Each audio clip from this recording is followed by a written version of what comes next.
Eh bien, salut à tous les amis, c'est Léopold et je vous retrouve pour une nouvelle vidéo. On va faire du Yololo Testa.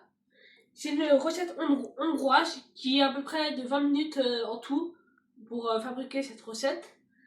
Et du coup, je vais vous présenter les ingrédients. Donc, on a du poivre, du sel, des spätzle, des lardons à 200 grammes et de la bûche de chèvre. Donc, 2 bûches de chèvre. Voilà. Et de la crème aussi. Nous avons aussi besoin d'une spatule et d'une poêle. Ok, donc maintenant il va falloir faire revenir les lardons dans la poêle et n'oubliez pas de préchauffer votre four à 180 degrés. Ok, pour commencer cette recette, il va falloir s'abonner, mettre un petit pouce bleu et laisser un petit commentaire. Allez, c'est parti. Donc nous allons commencer par mettre les lardons et allumer la poêle sur 5 ou 6.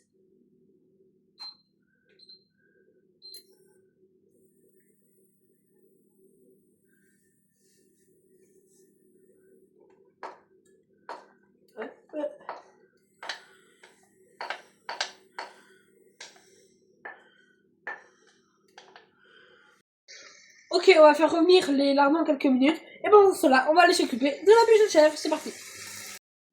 Ok, maintenant nous allons enlever la croûte de la bûche de chèvre. Donc là, ça va être assez compliqué parce qu'il faut être très minutieux. Ça commence déjà mal.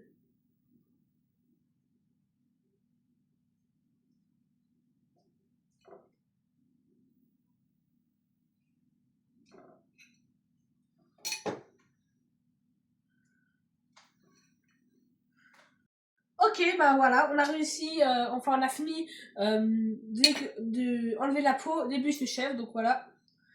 Et du coup, bah, la peau est juste là, donc c'est très bon à manger. Hein. Donc il n'y a pas de gâchis, parce que moi je le donne à mon chien, ou je le mange. Et c'est très très bon. Hein. Trop bon.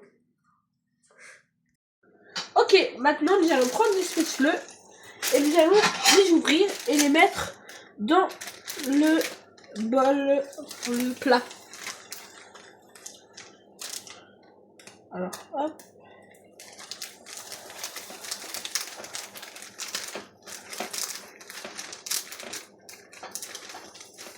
Hop, voilà. Ah, oui.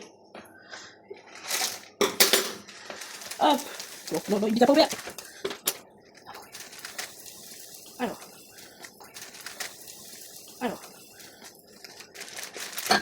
Voilà. Ok. Donc là, on prend les spätzle, on les vide. Ok, et maintenant, nous allons mélanger les lardons dans les spätzle.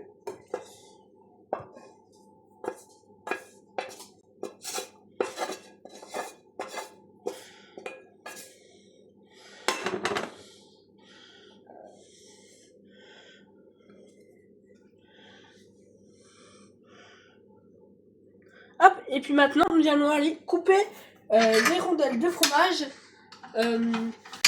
pour les mettre du coup dans ce plat. Ok, maintenant, nous allons mettre le sel et le poivre. Hop, et le poivre. Et nous allons ajouter les rondelles de bûche de chèvre. Alors, les rondelles, c'est pas trop des rondelles. Il est un peu coulant.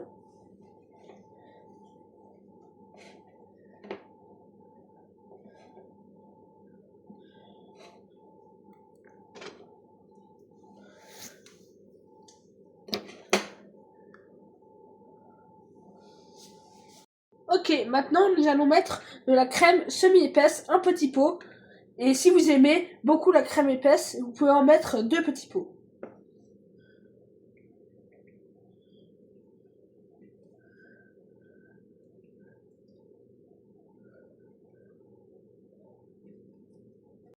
Ok, et maintenant l'heure est venue de le mettre au four.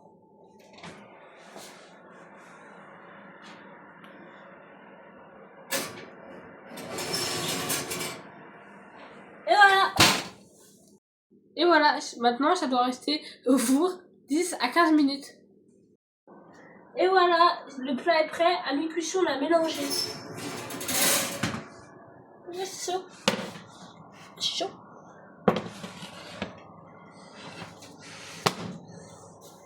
À déguster avec un petit peu de salade et puis c'est délicieux.